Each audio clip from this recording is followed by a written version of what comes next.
Hey everybody, P.A. Turner, executive producer and host of your Break It Down show. Hell yeah, come on, I love it. First off, no hiccups tonight, so that is a good sign. We're going to be able to do an intro in one take. Yes, indeed. Yes, indeed. Hey, I wanted to let you know that our episode today is a little bit sucky with the sound. We had Andrew Bernstein on, and look, sometimes the wireless signal for them, for me, for whomever, it doesn't matter who it was. It just didn't work out that well. But this episode is part one of a second one we're going to do. So Andrew Bernstein is an NBA Hall of Famer. If you have seen a picture of Kobe or Michael or anybody from the last 20 plus years of, I think it's almost 30 years of basketball, he has taken it, or his camera system has taken it. He has been the NBA's photographer for decades. And so that's how he got into the Hall of Fame, because he represents the history of the game, the image of the game. It's all him. The other thing I wanted to say about that is he also had a very special relationship with Kobe well before he passed. They'd done a book together called Mamba Mentality. We talked about that in a previous episode, so this is the second time we've had Andrew on. And just another funny aside, this is one of those things where I'm really proud of myself for getting this nugget out of him. But we had him on, and he's talking about his transition from, like, you know, sports, high school, college kid to this guy who had a real profession with the NBA. And he's like, yeah, I came out to LA. And, everything's just fell into place. And I'm like, well, why did you come out to LA? And he said, oh yeah, my sister was Didi Khan, and she was Frenchie in Greece. Doing. All right, so that's pretty cool to get that nugget out of him. Andrew's a super cool guy. He's going to be in the NBA bubble. Already is there, recording shows. His show is called Legend of Sports, and he talks to super huge, famous, as you would imagine, it's a Hall of Famer. He can call on anybody, and he talks to these guys on his podcast. You definitely, if you like sports at all, you have to check out his show. He's got such fantastic access, and his insight. You're just going to love it. So, Legend of Sport. So, when you listen to Legends of Sport, make sure you let him know that Pete sent you, because he'll like that. Anyhow, we're going to get Andrew back on again to talk about life inside the bubble during the playoffs. Hopefully we'll have that come up in the next week, if not two. Other than that, that's it. Hey, listen, everybody's doing so great at sharing the show. I see you out there supporting. I appreciate it. I see that you're listening. I see that the states individually are growing, but all over the world, whether it's Canada or, gosh, London. Thank you all so much. I love London. We get a lot of London people on the show. If you're from another country, I'm interested in who you want to have on the show. I want to get people from other shows. This is an international show. We talk about international stuff. We have international people on. Heck, we just had Sandra in Mexico recording. We do international things, so don't be shy. Let me know who you want to have on the show. All right, one more thing. Save the Brave. SaveTheBrave.org. Just click on that donate tab. Help us out. Help us save veteran lives from suicide and battle PTSD. All right, last thing I'm going to say to you, Andrew Bernstein. Lions Rock Productions. This is Jay Moore. This is Greg Proops. This is Jordan Harbinger. This is Dexter from The Offspring. This is Nathan This is East. Sebastian Younger. This is Rick Marotta. This is Stuart Copeland. This is Mick Gillette. This is Andy Summers. Hey, this is Skunk Baxter. This is Gabby Reese. This is Rob Bell. Hey, this is John Leon Guerrero. Hey, and this is Pete A. Turner. Hey, this is Andrew D. Bernstein, and you're watching the Break It Down Show. And now, the Break It Down Show with John Leon Guerrero and Pete A. Turner.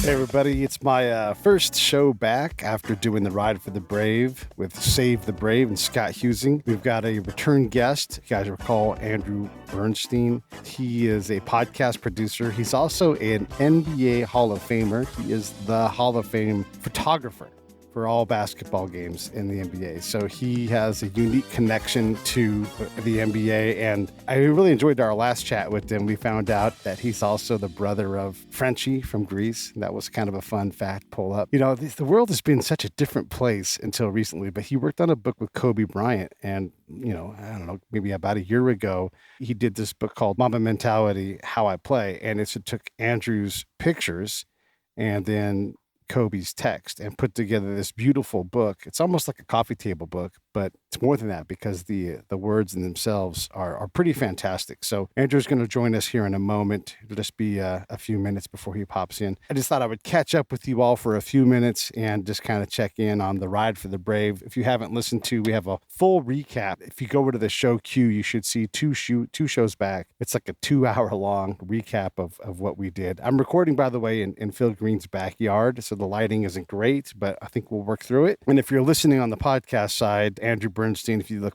at episode, I think it's 382, you can hear that episode. I'll put all that stuff in the show notes. So yeah, so Kobe Bryant was obviously a legend in basketball, and Andrew has relationships with all of these guys because he's been the photographer for decades for the NBA.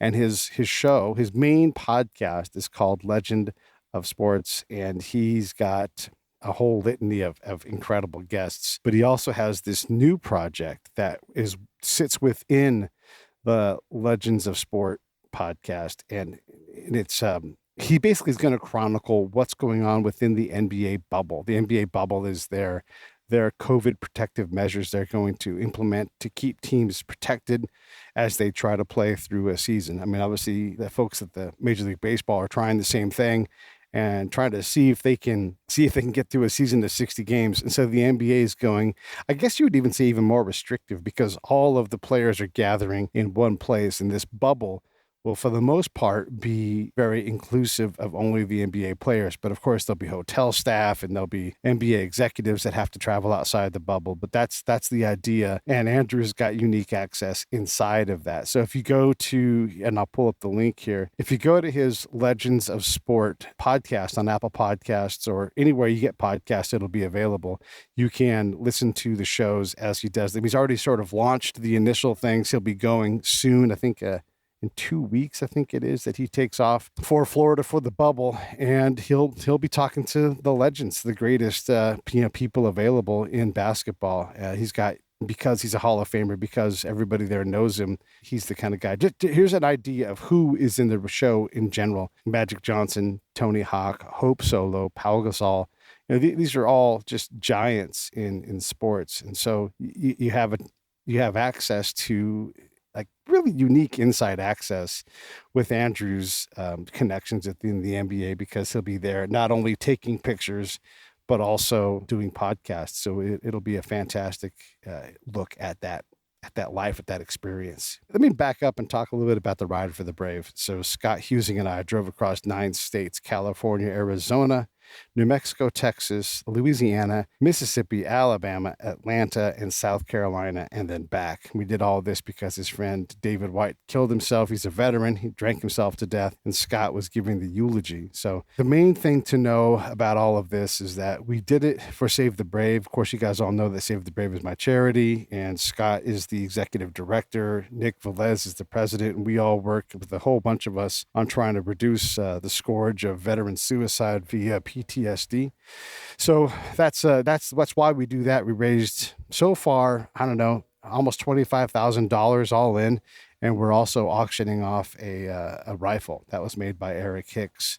And so if you're interested in that, you can definitely email me at pete@breakitdownshow.com, and I'll get you the details on how to bid and get your tickets on to be eligible for the raffle. We're going to sell a limited amount of tickets, and it'll be, I don't know, $100, something like that, maybe $200 a ticket for the gun. It's like a $5,000 gun, so it's pretty cool, and it's custom. It's got some Echo Ramadi features on it. It's got Scott's signature, that kind of thing. It's pretty neat. So that's that. Oh, here comes Andy. So hey, man, how are you? I'm usually pretty Johnny on the spot with this stuff, but anyway. I'm in Phil's backyard, so I don't know what I'm doing either. I'm in outside of Temecula in Winchester, and I've got this cube light trying to put some light on my face, but it's not working very good. Hold on, you just reminded me. I got to turn mine on. I like that hat. What is that hat from? It's a company that does augmented reality training for fighter pilots. They put like an augmented reality airplane in the air while you fly around in the actual air. So sort of like a real life simulator. Pretty neat. Oh. Yeah, I was giving the audience a little shot of what you're doing. And first off, look, you're a Hall of Famer. Every basketball picture we see of the NBA, it's like it's your work. And thank you for all of that, because I can just, there's like a Rolodex of pictures flying by my head, people flying in for dunks, all those incredible shots. So thanks for doing that. Thanks for coming back on the show. I was listening to your podcast as I was preparing, and I love this idea of podcasting from within the NBA bubble. It's so cool. Yeah, I'm looking forward to it. I go down there and clock's ticking here, like 16 days or 15 days, something like that. Got to quarantine for a week, which should be interesting because I can't do anything like 7 days in one room, but we'll figure it out. And then I'll be podcasting from there. So we're continuing our series that we started with this Restarting the Clock series, 16 weeks of basically restarting the NBA and WNBA seasons, and partnering now with the LA Times, which is cool. Yeah, that's awesome. The LA Times partnership really helps out. Mhm. Are you going to travel alone, or are you going to bring someone with you? No, I'm going by myself. We have a crew. The NBA has sent 3 different crews down there, basically. So the first crew, the first wave, were photographers, like 3 or 4 photographers who documented the preparation and getting ready for this thing. And then the players arriving at the beginning of July 7th through 9th is when the players and teams arrived. And then the initial practices and scrimmages, and now these, what we're calling the seeding games, these 8 games that will determine the seeding for the playoffs. And then the second wave is, I guess, kind of filtering in. And I'm in the third wave, which will come in basically from the second round, end of the second round, I guess, through the finals. So that's it. If it goes a distance, it could be a 7-week trip. That's a long time. Have you lived in a hotel room for 7 weeks before? Well, if you don't count the time I was in jail, no, I'm kidding. That's a joke. No, I had. I mean, I've been in hotel rooms. Let's see, Olympics. The Olympics go, 2.5, 3 weeks. Olympic training, the USA training camp. A few of the times I think I can remember, but never longer than maybe 3 weeks at the most. Yeah, it's a long time. What's your plan for keeping your sanity to do something that long? It's funny. I'm bringing I'm assembling all of these random hard drives I have all over the place. And I'm going to literally go through every single hard drive and kind of narrow it down, bring a blank one, and just kind of put everything in one place. I have podcasts that we're planning and that I have to do research on. There are books I have to read for guests. I need a little downtime, quite frankly. I mean, it sounds funny in the pandemic, but I'm actually looking forward to some introspective time. Not necessarily like locked up, in a hermetically sealed hotel room, but that's kind of out of my control. What's your level of, anxiety about having to go and try this? I mean, we're seeing, baseball struggle to stay open. What are your thoughts? Well, I'm not feeling good about baseball, quite honestly. I mean, as we record this, more and more players are opting out and games getting canceled. I feel for the sport and some very, very good friends who work in the sport. And it's a shame. I don't know how a sport could actually playing right now without being in a bubble situation. You have to have that control. And even in a bubble, there's stuff to worry about, that something come through the bubble is unanticipated. But all that being said, the only thing really that I'm nervous about is the actual getting there part, getting to LAX, getting on an airplane, getting off an airplane, and that's it. But my wife bought me like a hazmat suit, and this is actually true. I'm not wearing a hazmat suit, but I do have the visor, and I got the triple insulated filtered mask thing and the whole deal. And I'll just be careful. I'll pray a lot and hope that I can just get on and off that plane without any incident. Yeah. But once I'm there, I'm not concerned. Honestly, I think the NBA has it so sealed up and so protected that I think we're better off there than anywhere else in the country. Yeah, it does seem that of all the sports, they've had time to kind of put together the most comprehensive plan. But of course, I think the NHL tried that and they've already had their bubble pierced. So yeah, you just don't know. Yeah, you don't know. These are strange times, uncharted waters for all of us. I have never known the NBA to just roll the dice and see what happens. They wouldn't have done this if they weren't supremely confident that they could get this thing and pull this thing off. And it depends on everybody, obeying the rules and doing what they're supposed to. There are some X factors, of course, but I think they have protocols and control over that as well. Yeah. So with everybody playing, is it one court or are there multiple courts within the bubble? Yeah, as I understand it, there are like 3 venues there that are all right next to each other on the Wide World of Sports complex. And I think by the time I get there, they'll be pared down to 2, if not 1. They have like one that's kind of, they call it the arena, which is an arena. It's not, a Staples Center size arena, but it is a bona fide arena. So probably I'll get there at the tail end, be able to start working at the tail end of the second round. But they'll probably be using 2 venues, and it'll be down to 1, I would think, for the conference finals and final. And then does that make your job easier? Just focusing on less. I mean, you don't have 12 different venues to focus on. Yeah, much easier. Realistically, we'll be able to set up our whole setup of cameras, myself and my colleague Nat Butler, who's coming from the New York area, leave them up. I mean, that never happens, Yeah. during playoffs. I mean, you literally go in, it's a 5-6 hour setup, do the game, you pull everything out, you go to the next city. Sometimes you have 2 games in a row where, God willing, there isn't an event or a tractor pull or a concert or something in between games. But usually there is, quite frankly, because these Right. arenas are very, very busy. And it's a major setup and it's a major schlep of all the gear from one city to the next. And so taking that whole travel part out of it and the breakdown and setup multiple times, I think it's going to really help. It's going to help us stay fresh. Hopefully the photography will benefit from that. I hope, because it's a much more controlled atmosphere. Yeah, yeah. And then the other question I have, in the first episode, you talked about how you set the whole rig up and everything, and how it's pretty comprehensive.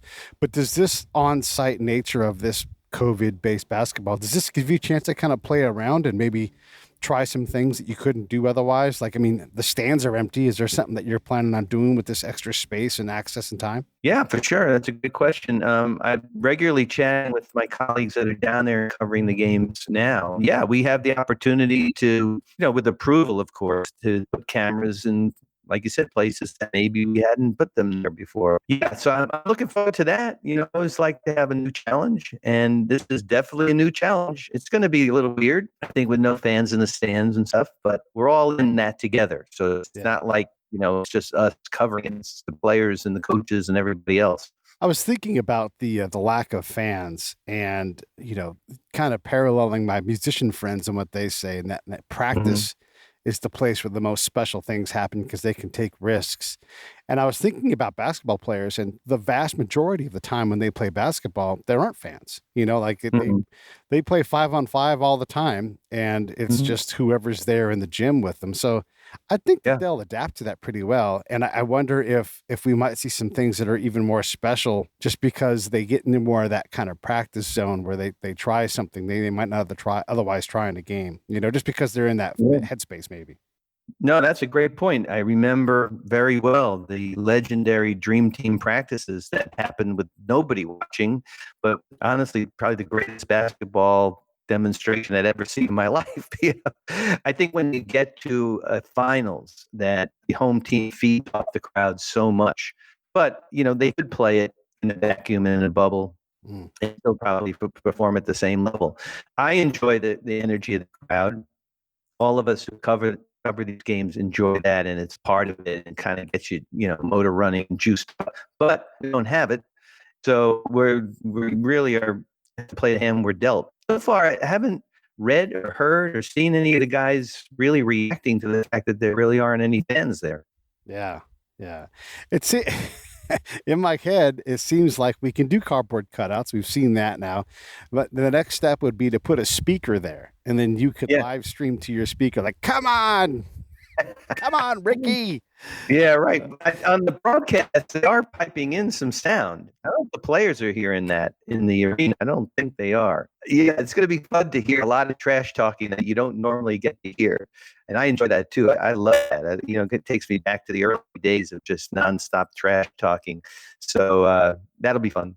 Well, do you know, are the announcers going to be on site? Or are they going to do like the other sports and be remote? Yeah, the announcers for TNT and ESPN and ABC will be on site, but they're not on the court. Just like we're not on the court, we're off the court. The announcers will be removed from the court as well, which is a different experience for them too. Like I was talking to Mike Bree on my podcast, and he was just about to get down there, and I want to follow up with him and see how that went.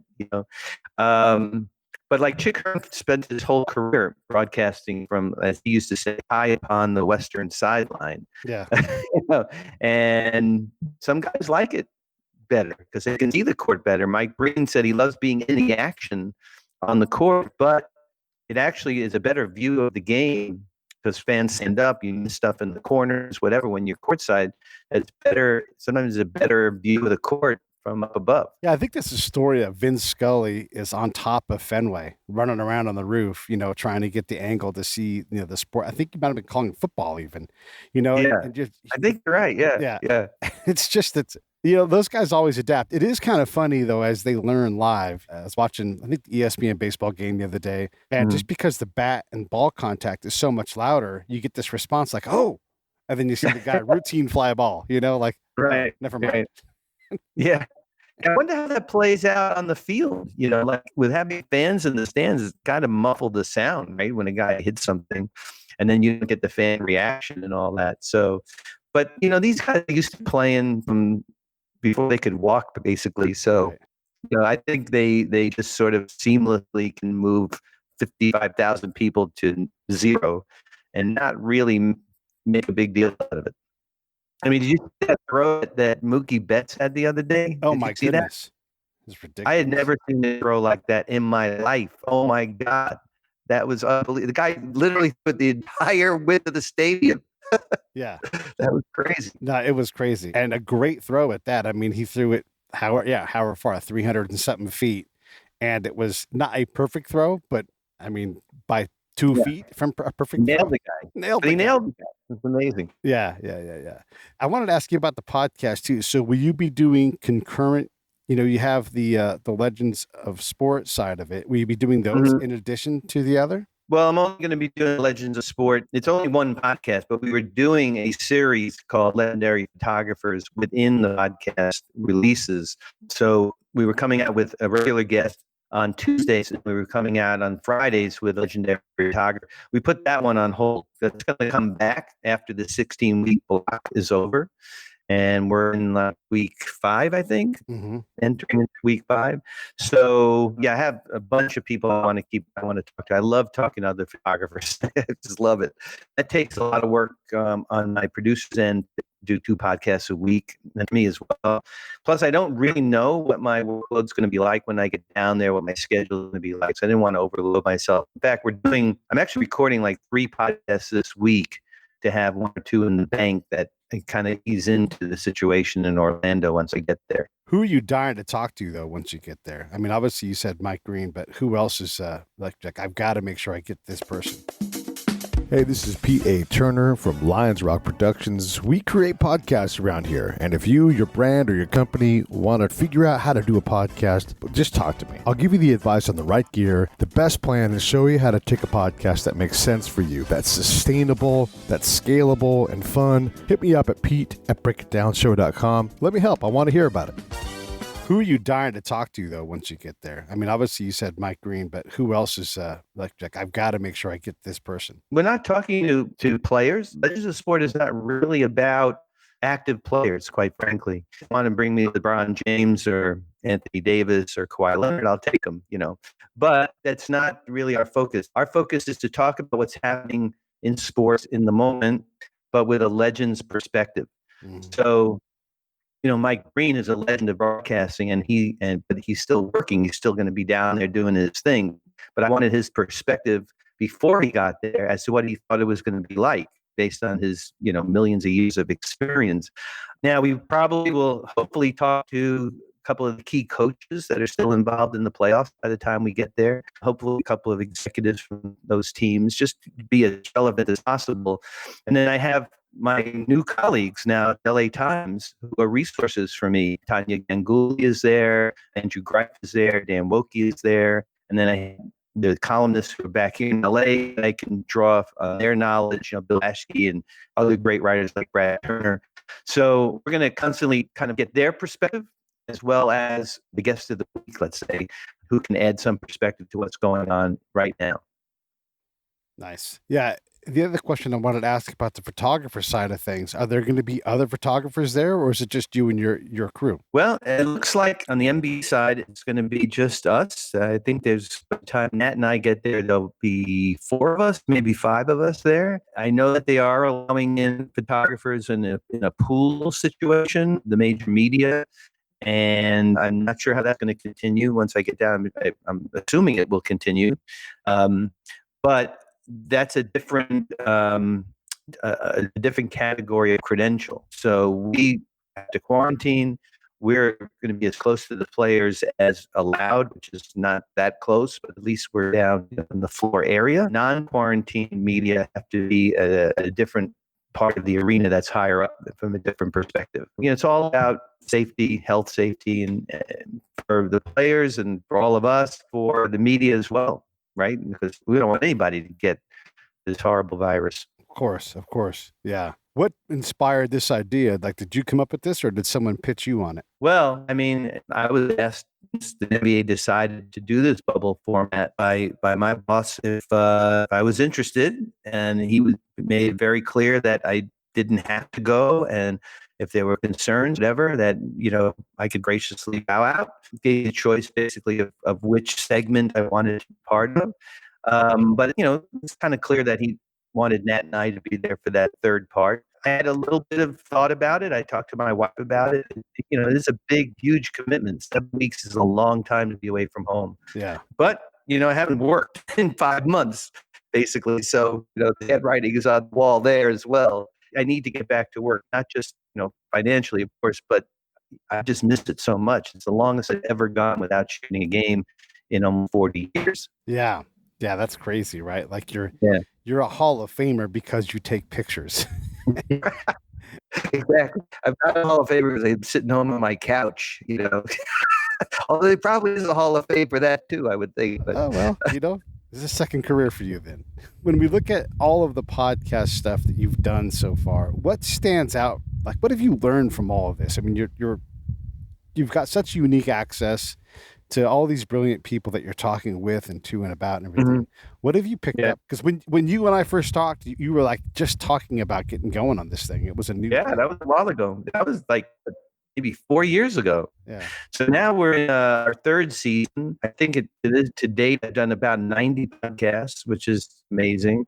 And the thing I've learned, quite frankly, is that everybody's got a starting point. I love finding out when that moment in somebody's life, when that light bulb went off, or some mentor or some opportunity or decision was made. It's so interesting. I'm thinking of so many guests right now, but I was thinking of Kirk Gibson, and when I talked to him, and he was this all-American football player. He was destined to go to the NFL. He happened to also play baseball, and it was his football coach at Michigan State that said, I think you'll have a longer and better and more viable career in baseball, and everybody's got that story. Everybody has that moment. I love that. And then I love, especially the people I don't know. It's fascinating for me to research. And my producer and researcher, Veronica, and I spend a lot of time researching guests, especially the ones that I'm not familiar with, which are super fun, to get to know people. And then, you get to know them through the research, and then you actually have them in front of you and going in the studio, which we used to do. And, I'm just fascinated by people's lives and journeys and ups and downs. Lately, I'm more fascinated about the downs than I am about the ups, quite frankly, and how people have dealt with that. Yeah. I mean, that Kirk Gibson's an example of that. You have these pinnacle moments, and now he's, battling a disease. Yeah. The other thing, too, about Kirk Gibson that's interesting is before he hits that home run in 88, his last 3 World Series at bats, like they were home runs. I mean, he it's just, granted it's from 84 to 88, but he had a really good World Series with the Tigers and then steps up one swing and, and then basically doesn't swing a bat for another 18 months, just that one shot. It's crazy. It's like the Robert Horry of baseball, Big Shot Bob, it's just amazing. Yeah, some guys rise up. They rise up to that occasion and they relish it. I have Jerry West on this week and just finished reading his book, and he lived for that. He lived for that moment. We know a lot of guys who in all areas of life and business and sports.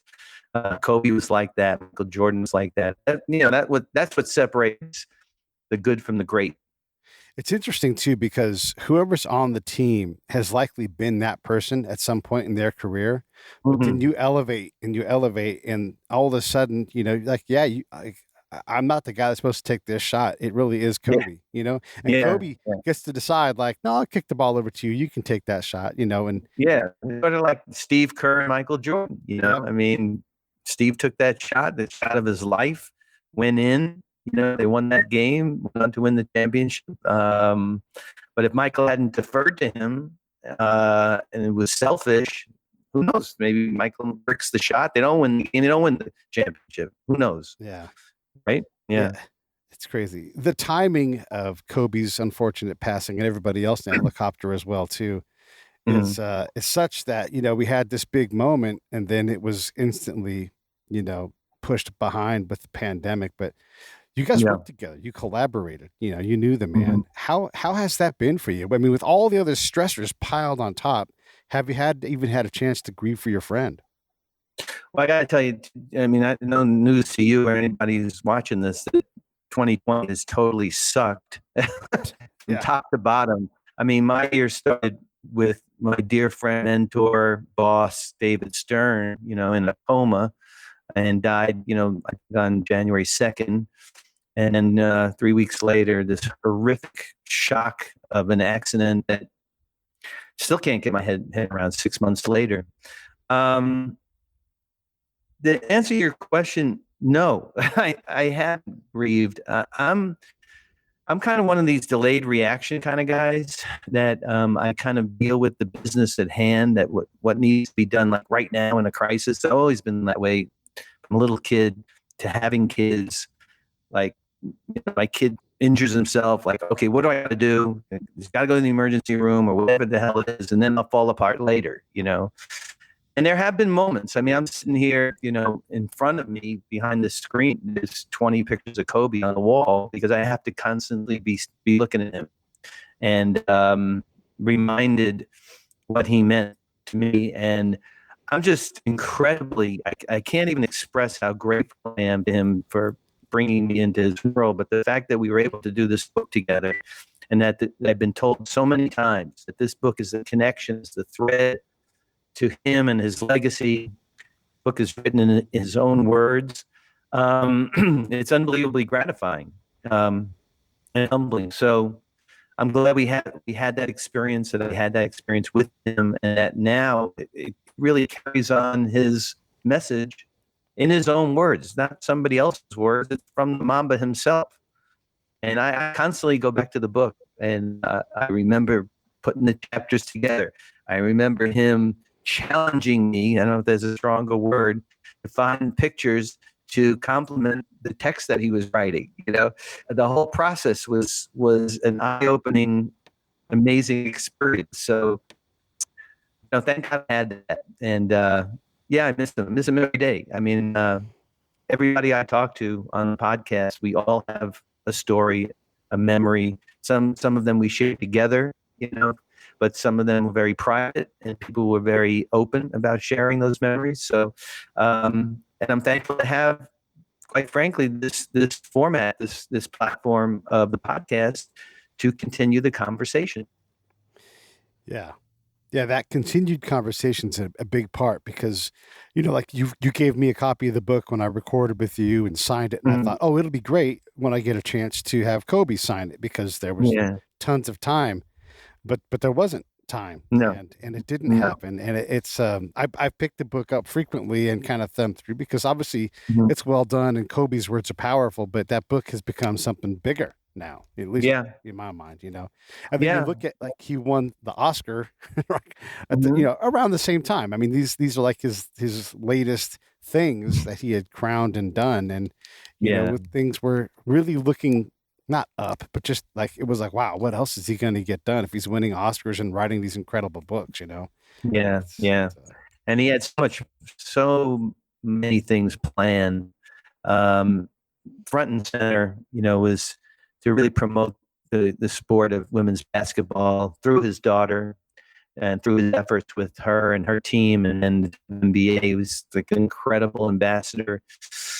And, you know, that personal attention and connection is gone, right? But his message carries on. And, you know, look at how now the WNBA is embraced across the board by all the male players and the media and everything else. What he was able to accomplish, and it's being continued now. That's a beautiful thing. What are your thoughts on there being a mixed league? Where it's just, like 5-on-5, and you have some mix of male and female players. It seems like we're ready for this. Wow, that's an idea I never even thought of. I think I don't know if you can get away with a league like that. Quite frankly, I think it's more like a sort of a reality show format. It would be fun. I mean, the NBA has experimented with this. I forgot what they call it, but this mixed thing of two male players and a female player, I think. And it was like a skills contest thing. That was always fun. I loved, like, Magic and Lisa Leslie and a current Laker would play, and compete. That was cool. But I don't know about a league. That would be cool to see, because some of these women, I'll tell you, man, they're going to give these guys a run. And I think, why don't we put that together? After this, you and I think that we'll put that together. I think it's a great idea. Like, okay, so do a tournament, and maybe it's masters class, maybe it's retired players, or whatever. Yeah, you get Hortensia out there dunking on people if she still can, or that'd be crazy. It's just it seems like an idea that's ready to happen, and mixing whoever together in a 5-on-5 format. I think it's it's doable. Can you see a whole league that, like, you'd have to see if it had legs. Structured league with the schedule and all that stuff. Yeah, I don't know. I don't know if that could happen. Yeah. Maybe a senior league. Maybe that's what it is. But of all the sports, you would pretty much think basketball and maybe soccer could pull that off. Yeah. Right. So an interesting idea. Yeah. Why not? I mean, why not in general? Like, they do it in tennis. It seems to work there. Yeah, right. So, Right. Hey, if Mike Tyson come back at 50, whatever, and fight Roy Jones in a couple of weeks, it's possible. Yeah. What do you think about that? Those two guys in their 50s fighting. Well, if there were going to be two guys doing it, those are the two guys. I mean, Oscar De La Hoya maybe could be one. I follow Oscar. I follow Sugar Ray Leonard, and these guys still in shape, man. I mean, they're not going to beat a 25-year-old, but you put them in the ring with somebody their age, and they still got the desire. They're still ripped. They can still bring it. Yeah. I mean, it's frightening almost to watch some of Tyson's Instagrams of him training for this thing, because he looks like the Iron Mike from 25 years ago. Boy, terrifying. But I think it's fun. I don't think they're going to embarrass themselves, quite honestly. I really don't. If you're expecting to see the 23-year-old Mike Tyson, that's not what you're going to see. But you're going to see flashes of that. You're going to see the desire and the drive and the competitiveness. So it's fun. Yeah. It's novelty for sure, but I think this was well thought out. Well, we need some novelty right now too. Yeah, absolutely. We're trying to put together a Legends of Tennis event, Legends of Sport. In addition to the podcast, we also produce events and had some great discussions about that. So we'll see how that goes. Yeah. Give us the real quick rundown on what restarting the clock is for those folks who are like, yeah, definitely want to check this out. Well, restarting the clock was really our kickoff of our partnership with the LA Times. And it's a 16-week block of weekly podcasts, each week having a theme loosely around what's going on in the bubble. First 2 weeks, the teams hadn't arrived yet, and then teams started to arrive, and I'm talking to fellow journalists who are down there, cohorts at the LA Times, as well as legendary athletes, executives, broadcasters, people who can give a perspective on how they feel things will go there, how things are actually going in the moment, some projections as we start getting into playoffs, as the playoffs get narrowed down, when you get closer to conference finals, what that's going to look like. So we're going to talk about legendary upsets when we get to the first round. So I'll have Ralph Sampson on talking about that incredible legendary upset of Houston. Houston did over the Lakers in '86 in the first round, right? So, that's going to be fun talking to Ralph about that. but then relate that to what's going on in the first round, if there are any surprises, down in the bubble. And then when we get to conference finals, of course, we'll be talking about legendary rivalries in the conference finals, Lakers and San Antonio, or Boston and whoever, you can almost pick a team in Boston that they had a rivalry with. And then once we get to the finals, same thing. We'll have legendary coaches on who have won multiple finals to talk about this year's finals, but also, related to their experience in the final they coached in. So it's fun. It's a different slant, it's a different perspective. I bring a lot of experience too, because I was, at the last 37 NBA finals. So, I can bring my own personal perspective, and a lot of the time I'll have a relationship with the guests that we share, which is really cool. That's with Derek Fisher. I had him on the podcast a couple of weeks ago. And of course, I was there for all of Derek's championships. I was there for the 0.4 shot. I was there when he and Kobe were rookies together, and when Derek left and then came back. So, it's really a first-hand account on my part. It's not from the outside looking in; it's really the inside looking in. Any teams that you like in particular, given the format change? Yeah, great question. I mean, there are teams I'm intrigued about, quite frankly. I mean, as we speak, Toronto, I think, is surprising a lot of people. Everyone thought they were dead in water when they lost Kawhi, but can't discount any team, first of all, that has Kyle Lowry in it. I mean, That guy is ruthless. And Nick Nurse proved to be one of the elite coaches in the league. And I'm just singling them out, but they have a great squad. But I'm intrigued by teams like Philly, which I don't really get to see very often. I see them on TV, but I think I got Philly maybe twice this season. And in the West, teams like Utah, fun. I'm excited to see how Denver might do. Denver's kind of a dark horse here. Of course, we got the Lakers and Clippers, and I'm knocking on some wood here that we all want to see a Lakers-Clippers conference final, which, I've been wanting to see for my entire career. Yeah. So that would be amazing. Yeah, a Lakers Clippers conference final. It's too bad they couldn't play at the Staples Center, but we'll go on there. Well, look, it's not happening this year. So yeah. Listen, I won't keep you any longer. It's been fantastic. Everybody should definitely, first off, get Kobe and Andrew's book. It is fantastic. I really read it all the time. The imagery is great. Like I said, it's way more than a coffee table book because of Kobe's words. And now, given Kobe's passing, it's even more incredible. So definitely go check that out. The link to the book is there in the show, and that'll be in the show notes if you're listening on the podcast side. Definitely listen to Legends of Sport.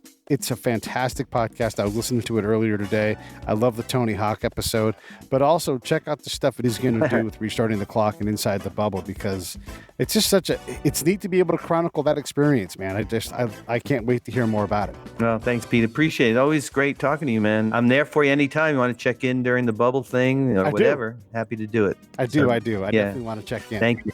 I'll be listening. All right. Thank you so much. All right, man. Take care. Have a good rest of the day.